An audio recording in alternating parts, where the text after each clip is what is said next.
bet dirbau dar kažkada tarybiniais laikais, kai buvo tas savininkystės pas mus tarybinis ūkis, tai čia dirbau kontoriškai. Tai buvo sienos sukulė išgriuvę ir grindys ant tokios ir viskas. Labai iš tikrųjų, bet dabar, kai aš nueinu į savo buvusį kabinetą, tai gerai ir malonu iš tikrųjų, kaip ir malonu. Čia viskas buvo praktiškai taip, kaip tie, sakoma, darbiniai sandėliai padaryti, kad ką nors sudėti. Galbūt ir buvo, aš negaliu to pasakyti, kadangi kai aš jau čia dirbau, tai, taip anksčiau tai buvo, bet kai aš jau dirbau, tai čia nebebuvo sandėlių, tiesiog buvo kontora, čia buvo valgykla, tiesiog toks va. Bet tai buvo, anksčiau prieš tai buvo ir visų. Baisu. O dabar, tikrai iš tikrųjų tai būtų gerai, kad daugiau žmonių atsirastų Lietuvoje ir tvarkytų, kaip šitie mūsų savininkai. Kiek pasakojo mama ir kiek pasakojo dvaro šeimininkai, tai čia iš tikrųjų buvo viskas apleista, baisu, sugriauta, nebuvo langų, durų, nieko, parke irgi padarytas didelis šiukšlynas ir po to šeimininkai, kai ėmėsi visą tai tvarkyti, bet tai buvo, atrodo, 7 kažkur metai ar beveik 8 metai atgal, tai viskas pradėjo stotis. Taip, nuo pamatų viskas atsistatinėjo po truputėlį, šeimininkai viską pradėjo statyti nuo parko. Tada jau ir aš pradėjau čia dirbti po truputėlį, tai mačiau, kaip viskas gražėjo, augo ir dabar jau rezultatą tai gražu. Kaip jums buvo tas įspūdis, kai viskas pradėjo tvarkytis ir kai pamatėte galutinį rezultatą, buvo pačių pradėjimų? Tai nepasakysi, kad čia tas pats dvaras. Nepasakysi, kadangi buvo viskas išlūžę, viskas bet, pavyzdžiui, kai ant aukštė ten tos tie laiptai lūždavo, ten baisu buvo, dabar prašau visur švyti, visur gražu. Išmėti kaip nors teritoriją, pavyzdžiui, pačią dvarą pridėtų, ar viską? Pačiam dvare? Ne, nieko. Netgi svirna tą patį, sienos viskas svirna išlikė mūsų nusimuoti. Ir palikta kaip buvo.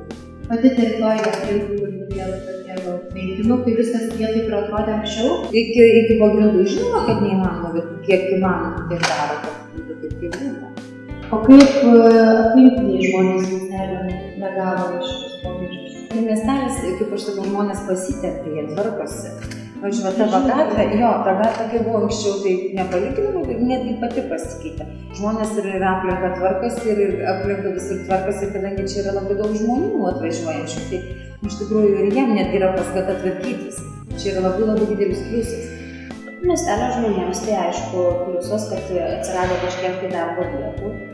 Nors ne tik tai Turėniškiai pas mus dirba šukmėlės, bet vis tiek tai yra darbo vietos, aišku, graži aplinka.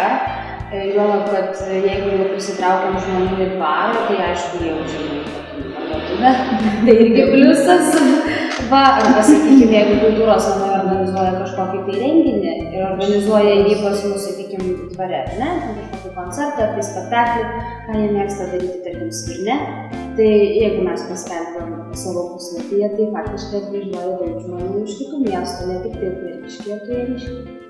Galų gale, sakykime, kad ir ta pati parduotuvė šalia yra, ne? Bet tai kiek pravažiuojančių sustoja, kad ten jau pliusas yra, ne? Ir tą pačią mūsų ir bažnyčia, ten iš vis yra lankoma vieta, kaip ir karas, nes nepavažiuoja nei vieni po bažnyčią visą laiką ten, arba atvirkščiai.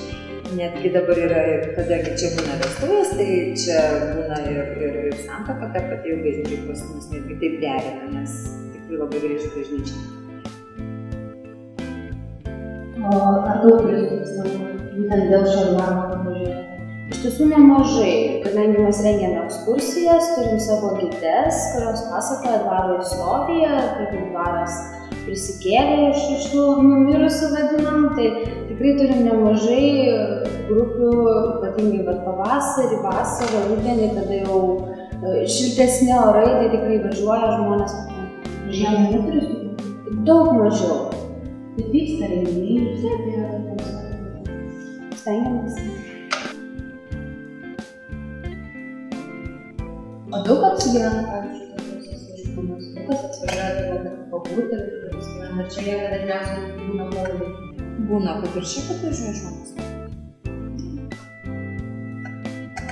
pasivaikšto čia, pabūna dvarė, nakvoja. O nepastebėjote, kad yra nepatenkintų žmonių, kad čia atvyksta pastoviai iš šalių ar miestų lankytojai, turistai, daro neigiamą.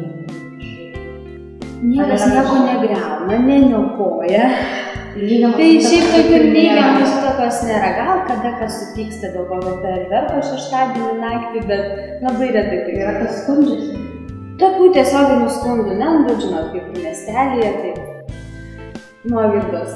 Iš esmės, ta prasme, kad miestelis nuo to, kad mes turim tų turistų, ypatingai tarkim savaitgaliais vasarą mes jų turim tikrai labai daug, tikrai nenukenčia nuo to, kad, sako, išmūdo kelius ar dar kažką, nes jie geriausiu atveju stabteli prie bažnyčios, užeina ten dabar labai sutvarkyti tą kelią ir nelabai įmanoma ką nors įnakuoti, ir atvažiuoja čia į barą, kadangi autobusų mes į baro teritoriją neįsileidžiam, tai jie sustoja aikštelėje šalia ir ateina. Jie miestelio teritorijoje lyg ir nebūna.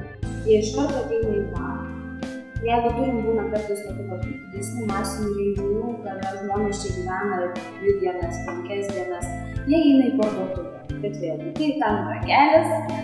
Ir sakykime, miestelį jie neturi jokios įtakos. Kaip aš čia visą laiką sakau, kad čia renkasi kultūringi žmonės, o ne kad bet tik taip, kad kavinukė, sakykime, išėjau ir darau, ką noriu. Čia taip nėra.